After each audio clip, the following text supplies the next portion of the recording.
இயேசுவின் நாமத்தினாலே இந்த நிகழ்ச்சியின் மூலமாக உங்களை சந்திப்பதில் மிக்க மகிழ்ச்சி. இந்த ஜீசஸ் வித் அஸ், இயேசு நம்மோடு இருக்கிறார், உங்களோடு இருக்கிறார். இந்த நிகழ்ச்சியின் மூலமாக ஆண்டவர் உங்களோடு பேசி கொண்டிருக்கிறார். அதற்கு தேவனுக்கே மகிமை உண்டாவதாக.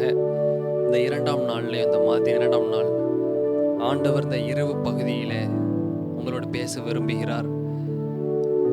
எந்த வசனத்தை கொண்டு அப்படின்னா, மத்திய எழுதின சுவிசேஷம் 6ஆம் அதிகாரம் 34ஆம் வசனம்.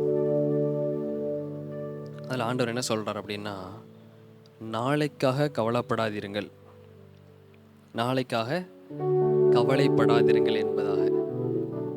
நாளைக்கு நமக்கு நிறைய தேவைகள் உண்டு. ஒருவேளை வியாதியிலிருந்து விடுதலை தேவைப்படலாம்.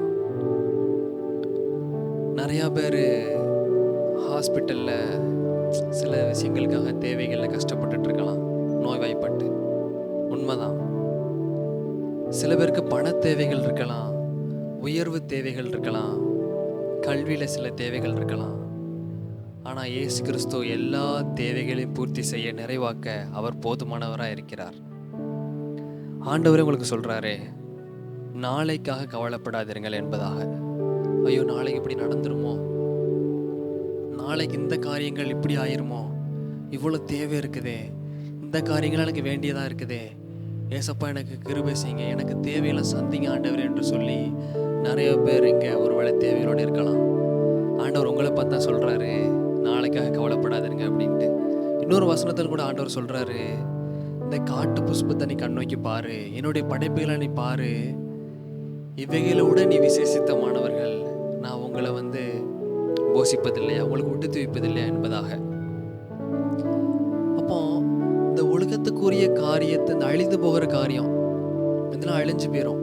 ஆனால் அதற்கே ஆண்டவர் முக்கியத்துவம் கொடுத்து அதுகளையும் போஷிக்கிறார், அதுகளையும் விடுத்து வைக்கிறார். ஏசப்பா சொல்றாரு, இவைகளை பார்க்கிலும் நாம் விசேஷித்தவர்கள் என்பதாக. அவருக்கு நம்ம ரொம்ப அன்பானவங்க, அவர் ரொம்ப அதிகமாக நேசிக்கிறார். யார் உங்களை நேசிக்காமல் போனாலும் கர்த்தர் உங்களை கண்டிப்பாக நேசிப்பார். அதற்காகத்தான் தன்னுடைய ஜீவனையே கொடுத்தார். நீங்கள் ஒருபோதும் மறந்துவிடக்கூடாது. அதில் நாளைக்குரிய காரியங்கள், அடுத்த நாளுக்குரிய காரியங்கள், எதை நினச்சுனா கவலைப்படாதீங்க.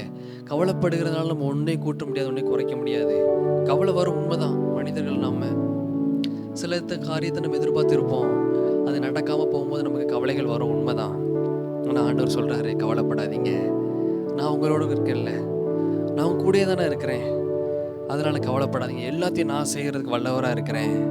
நீ என்னுடைய ராஜ்யத்திற்குரியவைகளை மாத்திரம் நோக்கி ஓடிக்கொண்டிரு, நிச்சயமாக நான் உன்னை ஆசீர்வதிப்பேன் என்பதாக. நாளைக்குரிய காரியத்தை கவலைப்படாதீங்க, ஆண்டவர் உங்களை போஷிப்பார். விசுவாசிக்கிறீங்களா? விசுவாசிங்க, கவலைப்படாதீங்க. உங்க ஏன் சுருன்னு வச்சிருக்கீங்க? சந்தோஷமா சிரிச்சுக்கிட்டு இருங்க. நிச்சயமா ஆண்டவர் உங்க கூட இருக்கிறாரு. இந்த நிகழ்ச்சியின் மூலமாக ஆண்டவர் உங்களை இன்னும் பேசுவாரு, இப்போ பேசி கொண்டு இருக்கிறாரு. நிச்சயமாக ஆண்டவர் உங்களுக்குரிய காரியங்களை நிறைவேற்றுவார். வேதத்தில் ஒரு எடுத்துக்காட்டு சொல்லப்பட்டிருக்கு. காட்டு புஷ்பங்கள் அந்த காரியத்தை பார்த்தாலும், காகத்தோட குஞ்சுக்கு கூட ஆண்டவர் கிருபை செய்கிறாராம். அதோட குட்டி நம்ம பார்த்துருப்போம், ரொம்ப அருவருப்பு தக்கதாக இருக்கும். யாராச்சும் காக்காவை வளர்க்குறீங்கன்னு கேள்விப்பட்டிருக்கீங்களா? ரொம்ப ரேர். அப்படிதானே, யாரும் விரும்ப மாட்டாங்க. நான் கோழி வளர்க்குறேன், நான் புறா வளர்க்குறேன்னு சொல்லுவாங்க. ஆனால் காகத்தை வளர்க்குறேன்னு சொல்கிறது ரொம்ப ரேர். ஆனால் அந்த காக்காவே ஏன் அது ஒரு அருவருப்பு தக்கதாக இருக்குது. தப்பு நான் சொல்ல வரல, பார்க்கறதுக்கு ஒரு விருப்பமாக இருக்குது, ரொம்ப கருப்பாக வித்தியாசமாக இருக்குது, நிற வேற்றுப்பாடு இல்லை. நான் சொல்கிறேன், காகத்தை நம்ம விரும்ப மாட்டோம், அவ்வளோ யாரும் விரும்ப மாட்டாங்க. ஆனால் அதோட குஞ்சுக்கு கூட, அதோட குட்டி பார்க்கும்போது அதுக்கு கூட ஆண்டவர் ஆகாரம் கொடுத்து போஷிக்கிறாராம். அதை விட நாம் விசேஷித்தவர்கள்.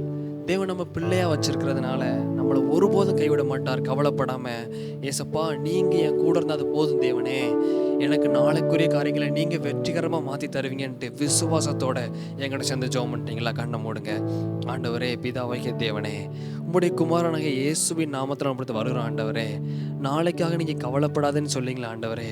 இந்த கவலைகளால் நீக்கி எங்கள் இருதயங்கள் மகிழ பண்ணுங்க ஆண்டவரே.